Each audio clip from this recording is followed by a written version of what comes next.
So hello everyone, today we will learn the anatomy and physiology of heart. So let's start. ये वाला side right side है और ये वाला side आपका लेफ्ट साइड होता है, ठीक है।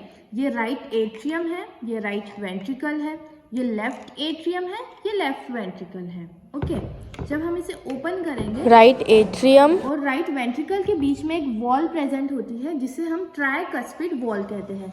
आप देख सकते हैं इसमें 3 कस्प है, यानी 3 लीफ लाइक स्ट्रक्चर है, 1, 2 एंड 3।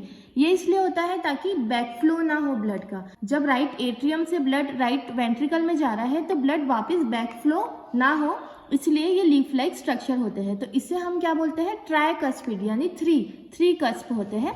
सिमिलरली हम अगर देखें लेफ्ट साइड में तो लेफ्ट एट्रियम और लेफ्ट वेंट्रिकल के बीच में जो वॉल प्रेजेंट होती है उसे हम बायकस्पिड वॉल कहते हैं, यानी 2 लीफ होते हैं, 1 एंड 2, ताकि बैकफ्लो ना हो, ठीक है।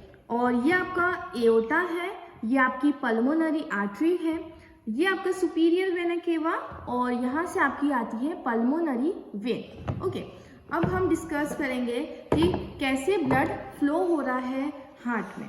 तो स्टार्ट करते हैं। सबसे पहले पूरे जो बॉडी का डीऑक्सीजनेटेड ब्लड है वो आता है सुपीरियर वेना कावा और इंफीरियर वेना केवा से, जो कि मेजर वेन ट्रंक है, ठीक है। तो वो पूरा डीऑक्सीजनेटेड ब्लड लेके आती है राइट साइड में और कहाँ जाता है वो राइट एट्रियम में। राइट एट्रियम से ट्राइकस्पिड वॉल से गुजर कर वो जाता है राइट वेंट्रिकल में। राइट वेंट्रिकल से यहाँ ऊपर जाता है पल्मोनरी आर्टरी में, और पल्मोनरी आर्टरी में अगर आप देखोगे तो एक वॉल प्रेजेंट होती है जिसे हम पल्मोनरी वॉल कहते हैं। ओके, तो पल्मोनरी वॉल से गुजरकर वो जाता है पल्मोनरी आर्टरी में।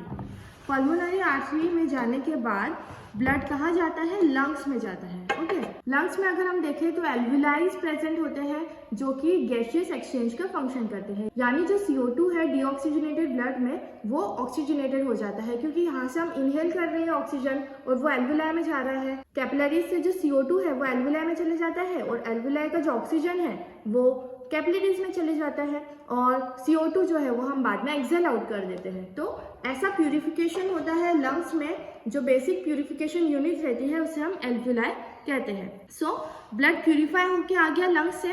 अब जो प्यूरिफाइड ब्लड है वो किससे आता है, पल्मोनरी वेन से आता है। अगर आप देखेंगे यहाँ साइड में ये जो 2 रेड कलर के दिख रहे हैं ये आपके पल्मोनरी वेन्स है। पल्मोनरी वेन, तो अगर आप देखें तो ये एक मिसनोमर है। जनरली वेन्स में डीऑक्सीजनेटेड ब्लड रहता है और आर्टरी में ऑक्सीजनेटेड ब्लड रहता है, लेकिन पल्मोनरी अगर वर्ड सामने आ रहा है तो अपोजिट हो रहा है। ओके, तो वेन में क्या आ रहा है, ऑक्सीजनेटेड ब्लड आ रहा है और आर्टरी में डीऑक्सीजनेटेड ब्लड आ रहा है।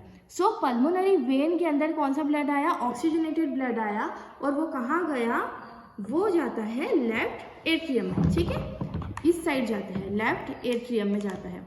लेफ्ट एट्रियम से कौन सी वॉल प्रेजेंट होती है, bicuspid wall. Okay, bicuspid wall, bicuspid wall से वो जाता है लेफ्ट वेंट्रिकल में। लेफ्ट वेंट्रिकल से जाने के बाद वो जाता है एओर्टिक वॉल से गुजर के वो जाता है एओर्टा में, और एओर्टा क्या करता है, ब्लड को पंप करता है, ठीक है। एओर्टा क्या करता है, पंप करता है, और पूरे बॉडी, हमारी जो बॉडी टिश्यूज को, सेल्स को, ऑर्गन्स को ऑक्सीजनेटेड ब्लड मिलता है, ठीक है। तो एओर्टा ब्लड पंप करता है। एओर्टा की अगर मेजर आर्टरीज हम देखें तो ये वाली आपकी रहती है ब्रेकियोसेफेलिक आर्टरी, ठीक है। ये आपकी रहती है कॉमन कैरोटिड आर्टरी, और ये आपकी रहती है left subclavian artery. Okay, so I hope कि आपको ये वीडियो समझ में आया हो, हार्ट का एनाटॉमी एंड हार्ट का पूरा फिजियोलॉजी। अगर आपको कोई क्वेरीज और डाउट हो तो do text in comment. Thank you for watching.